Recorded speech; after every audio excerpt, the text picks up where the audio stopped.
President-elect Trump is responding to special counsel Jack Smith's move to dismiss the 2 felony cases against him. Justice Department policy prohibits prosecuting sitting presidents, so with Trump's re-election, the cases must be dropped. Now Trump is calling the cases empty and lawless, saying they should never have been brought. Florida State Attorney Dave Ehrenberg joins me now for more on that. Dave, thank you for coming in.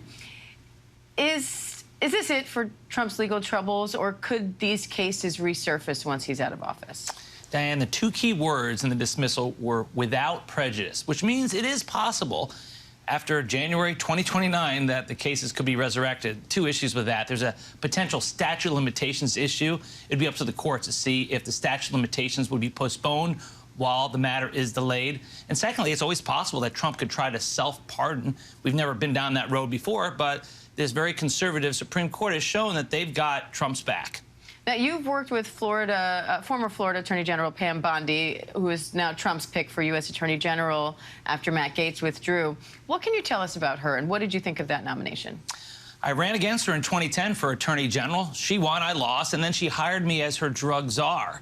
So that took a lot of moxie to hire a Democrat to work with her, and the Republican leadership was not pleased with her. So she's willing to cross party lines. She's someone who cares deeply about the issue of illicit fentanyl, the opioid epidemic, and she's very well liked within political circles. She has friends on both sides of the aisle. She is no Matt Gaetz. She's not going to burn the place down. Now, with that said, she is a Trump loyalist. She loves him, and she's going to be loyal to him in a way that Lindsey Graham and some of the other sycophants are not, because I think what Lindsey Graham and those guys do is they praise him to his face, and then behind his back, they say something else. She's a true believer. She is loyal to him. And so I think she will engage in, pushing his priorities, from immigration to getting tougher on fentanyl to hopefully clamping down on anti-Semitism on college campuses. But the thing that may be most controversial would be launching investigations into the investigators, a la John Durham and Bill Barr.